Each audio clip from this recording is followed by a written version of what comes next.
خدا شاہد ہے وہ بازار لگتا ہے مدینے میں، جو دنیا میں نہیں ملتا وہ ملتا ہے مدینے میں، جو دنیا میں نہیں ملتا وہ ملتا ہے مدینے میں۔ اور ایک دوسرا عاشق رسول کہتا ہے کہ کون کہتا ہے کہ لفظوں کا خزینہ لکھ دو، کون کہتا ہے کہ لفظوں کا خزینہ لکھ دو، دل کی تختی پر فقط لفظ مدینہ لکھ دو۔ اور موت آ جائے اگر گنبد خضرا کے قریب، موت آ جائے اگر گنبد خضرا کے قریب، ایسے مرنے کو بھی تاریخ میں جینا لکھ دو، ایسے مرنے کو بھی تاریخ میں جینا لکھ دو۔ اللہ تعالیٰ اپنے مقدس قرآن کریم میں ارشاد فرماتا ہے الرجال قوامون علی النساء، مرد عورتوں پر حاکم ہیں، اور آقا نے ارشاد فرمایا النکاح من سنتی فمن رغب عن سنتی فلیس منی۔ آقا فرماتے نکاح کرنا میری سنت ہے، اور جس نے اس سے اعراض کیا وہ مجھ سے نہیں۔ دوسری جگہ مصطفیٰ فرماتے ہیں متاع الدنیا امرأۃ صالحۃ، کہ دنیا کی جو پونجی ہے وہ نیک عورت ہے۔ عورت اگر نیک ہے اور شوہر غریب ہے تو نیک عورت غریب شوہر کو بادشاہ بنا دیتی ہے، اور عورت اگر بدکار ہے، بد چلن ہے، شوہر بادشاہ ہی کیوں نہ ہو، بدکار عورت، بد چلن عورت بادشاہ کو غریب بنا دیتی۔ آقا نے فرمایا دنیا کی پونجی نیک عورت، اور یہ نکاح میرے پیغمبر اسلام کی سنت۔ بڑی تفصیلی گفتگو ابھی آپ نے سماعت فرمائی، لیکن اس نکاح کو ہم نے بڑا دشوار بنا دیا، اس نکاح کو پیغمبر اسلام کی سنت کو بڑا سخت بنا دیا، بڑا مشکل بنا دیا۔ حالانکہ علماء فرماتے ہیں کہ نکاح کو آسان کیا جائے، نکاح کو زیادہ سے زیادہ آسان کیا جائے، اور یہ نکاح جو پیغمبر اسلام کی سنت ہے، ایسی سنت ہے کہ انسان کا جب نکاح ہو جاتا ہے تو بہت سارے گناہوں سے انسان محفوظ ہو جاتا ہے۔ اور ایک حدیث پاک میں یہاں تک آتا ہے اذا تزوج العبد فقد استکمل نصف الدین فلیتق اللہ نصف الباقی۔ آقا فرماتے جب بندے کا نکاح ہو جاتا ہے تو اس کا آدھا دین مکمل ہو جاتا ہے، اب آدھے دین میں وہ اللہ سے ڈرتا رہے۔ تو نکاح کو آسان بنانا چاہیے، لیکن اس دور حاضر میں اس نکاح کو بڑا سخت بنا دیا گیا۔ اور میں یہ بات کہہ دوں تو بے جانا ہوگی، ایک بالکل کڑوا سچ۔ آپ بزرگ بھی بیٹھے ہیں مجمع میں، جہیز کی جتنی مانگ آج بڑھتی چلی جا رہی ہے، اس میں صرف لڑکے والے ذمہ دار نہیں بلکہ برابر کے ذمہ دار ہیں لڑکی والے بھی۔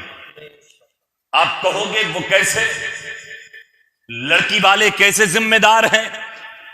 تو ابھی جو مجمع میں بزرگ بیٹھے ہیں، میری عمر کم ہے، میں بچہ ہوں آپ کے سامنے، مگر غور و فکر کریں کہ کس انداز میں لڑکی والے ذمہ دار ہیں۔ جب اپنی بیٹی کے لیے رشتہ تلاش کرتے ہیں یا کسی سے رشتے کے لیے کہتے ہیں تو سب سے پہلی بات یہ ہوتی ہے کہ جس کے یہاں آپ رشتہ بتا رہے ہیں یا ہماری بیٹی کا رشتہ کرانا چاہتے ہیں، آپ یہ بتائیے وہ مہینے میں کتنے پیسے کماتا ہے، اس کی نوکری ہے یا نہیں ہے، 2-4 لاکھ بینک بیلنس اس کے پاس ہے یا نہیں ہے۔ مجھے بتائیے سب سے پہلے لڑکی والے نے یہ سوچا کہ میں کسی ایسے لڑکے سے شادی کروں گا جس کی سرکاری نوکری ہوگی، 50,000 کماتا ہوگا، 20,000 کماتا ہوگا، اچھا کاروبار کرتا ہوگا۔ نہ جانے کتنے لڑکی والوں نے بھی ایسے لڑکے ریجیکٹ کر دیے اور منع کر دیا کہ جو غریب گھرانے سے تعلق رکھتا ہے کہ ہم اپنی بیٹی کی شادی نہیں کریں گے، اپنی بیٹی کا نکاح فلاں بیٹے کے ساتھ نہیں کریں گے، وہ 1,00,000 2 لاکھ روپے نہیں کما سکتا، بیٹی کو اچھا نہیں کھلا سکتا۔ اب مجھے بتائیے، وہ لڑکے کے جو غریب تھے، امیروں نے ان کو ریجیکٹ کر دیا، اپنی بیٹیوں کی شادی ان کے ساتھ نہیں کی، وقت آگے بڑھا، اب ان کے پاس اتنی دولت ہو گئی، وہ اچھا کمانے لگے، ان کے پاس 1,00,000-2,00,000 کا بیلنس جمع ہو گیا، اچھا کاروبار چلنے لگا یا نوکری لگ گئی، تو مجھے بتائیے اب وہ لوگ کہ جو اپنی بیٹیوں کی شادی اس گھر پر کرنا نہیں چاہتے تھے، اب اگر سرکاری نوکر بن جائے تو وہی کہتے ہیں کہ ہماری بیٹی کا رشتہ وہاں کرا دیا جائے، ہماری بیٹی کی شادی وہاں کرا دی جائے۔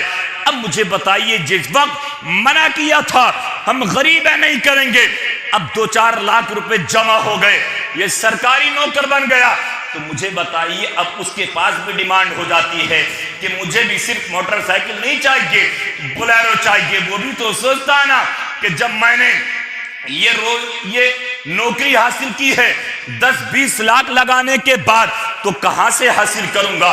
لڑکی والوں کو سامنے دیکھتا ہے کہ انہی سے حاصل کر لیے جائیں، انہی سے وصول کر لیے جائیں، پھر مانگ بڑھ جاتی ہے۔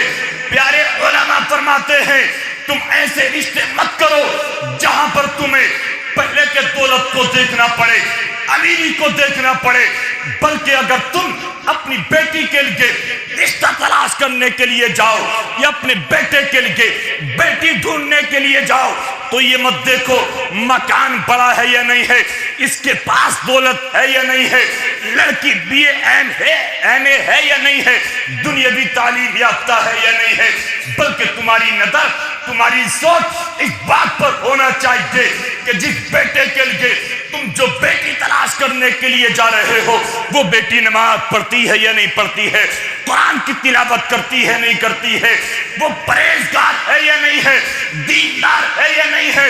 علماء فرماتے ہیں اگر تم نے اپنے بیٹے کے لیے ایسی بیٹی کو تلاش کر لیا جو دیندار ہے، پرہیزگار ہے، جب ایسی لڑکی کا قدم جس مکان کے اندر آتا ہے اللہ تعالیٰ اس گھر کی 10 گنا رحمتوں کو بڑھا دیتا ہے۔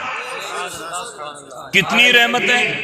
نعرہ رسالت مسلک اعلیٰ حضرت حضرت علامہ مفتی شمشاد رضا نعیمی جشن شادی، کتنی رحمتوں کو بڑھا دیا جاتا ہے؟ 10 گنا رحمتوں کو اللہ تبارک و تعالیٰ اس گھر کی بڑھا دیتا ہے کہ جس گھر میں پرہیزگار لڑکی آتی ہے، دیندار۔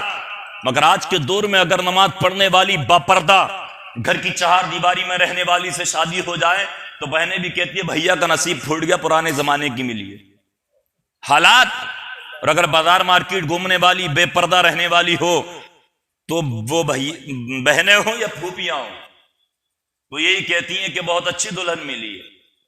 لیکن میں آپ کو بتاؤں بازار مارکیٹ گھومنے والی مزدور بنا دیتی ہے قلی شوہر کو، حالانکہ قرآن میں رب نے کیا فرمایا؟ الرجال قوامون علی النساء، مرد عورتوں پر حاکم ہیں، مرد کی ذمہ داری ہے اپنا خون پسینہ بہا کر وہ کمائے لائے، اور عورت کی ذمہ داری اپنے گھر کی 4 دیواری کے اندر رہ کر اپنے شوہروں کے مال کی حفاظت کر کے اپنی دنیا کی زندگی کو گزارے۔ یہ عورت کی ذمہ داری۔ قلی کیسے بناتی ہے مزدور؟ مجھے بتائیے وہ عورت جو با پردہ رہنے والی ہو، پرہیزگار دیندار ہو، تو مجھے بتائیے وہ اپنے شوہر کی لائی ہوئی چیز پر راضی ہو جائے گی؟ پرہیزگار ہے، دیندار ہے، اسے معلوم ہے کہ شوہر کے ساتھ کیسا سلوک کرنا چاہیے، تو جو شوہر لا کر دے گا اس پر راضی ہو جائے گی۔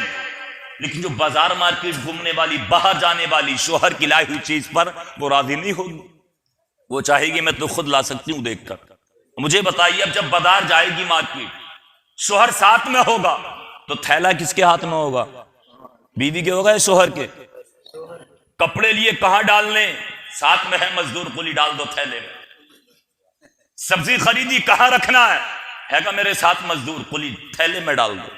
بیچارہ جو حاکم تھا اس کو گدھا بنا دیا، پورا بوجھ لاد دی۔ مجھے بتائیے ایسی بیٹیاں اپنے بیٹوں کے لیے ہم تلاش نہ کریں۔ اور ایک بات میں آپ کو بتاؤں، سب سے پہلا حق باپ پر اولاد کا یہ ہے کہ وہ اپنی اولاد کے لیے اچھی ماں کا انتخاب کرے، دیندار ماں کا۔ عراق کا رہنے والا ایک بہت بڑا شاعر جس کا نام ابو الاسود الدولی، اس نے ایک دن اپنے بچوں کو جمع کیا، اکٹھا کیا، اور اکٹھا کرنے کے بعد کہا انی احسنت لکم صغارا و کبارا قبل ان تولد، اے میرے بیٹو جب تم چھوٹے تھے میں نے تم پر تب بھی احسان کیا، جب تم بڑے ہو گئے میں نے تم پر تب بھی احسان کیا، اور آگے کہتا میرے بیٹو جب تم پیدا بھی نہ ہوئے تھے ایک احسان میں نے تم پر جب بھی کیا۔ اچھا بتائیے بات تعجب میں ڈال دینے والی ہے یا نہیں ہے؟ وہ بولا اپنے بچوں سے جب تم پیدا بھی نہ ہوئے تھے میں نے ایک احسان جب بھی کیا۔ بچوں نے کہا ابو جان ہم چھوٹے تھے احسان کیا، بات سمجھ میں آ گئی، بڑے ہوئے احسان کیا، بات سمجھ میں آ گئی، مگر پیدا بھی نہ ہوئے تھے تو کون سا احسان کر دیا؟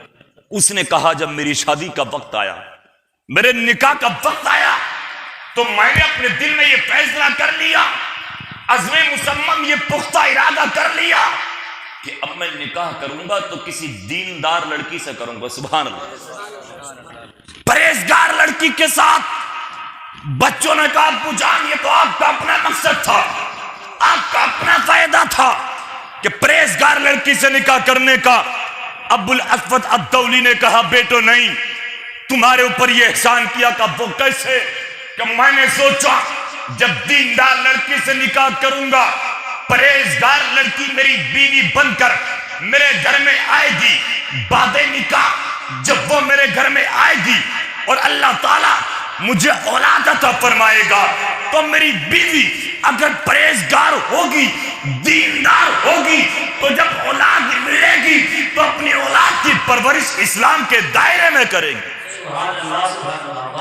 اچھا مجھے بتائیے اسلام کے دائرے میں وہی عورت تو پرورش کر سکتی ہے جو خود دیندار ہو، اور جو راتوں رات ٹیلی ویژن دیکھ کر سوتی ہو، جو دن بھر فلمی ترانے سنتی رہتی ہو، وہ اولاد کی پرورش اسلام کے دائرے میں کر سکتی ہے؟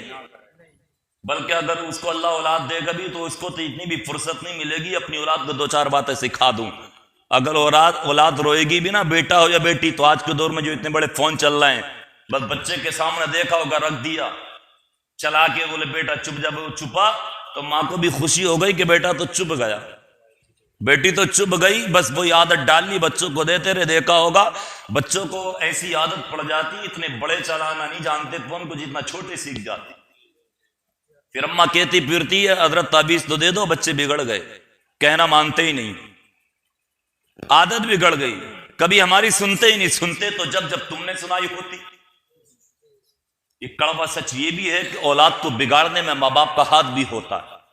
آپ کہو گے نہیں کوئی ماں نہیں چاہتی، کوئی باپ نہیں چاہتے کہ اولاد کو بگاڑ دیا جائے۔ ہاں یہ میں بھی کہتا ہوں، ماں باپ بے پناہ پیار کرتے ہیں اپنی اولاد سے، بے پناہ محبت کرتے، نہیں چاہتے اولاد بگڑ جائے، مگر یہ بھی سوچنا چاہیے کہ جب اللہ نے اولاد دی ہے تو اس اولاد کو کچھ وقت بھی دیا جائے، اس اولاد کو کچھ سکھایا بھی جائے۔ اور سکھائیں گے وہی ماں باپ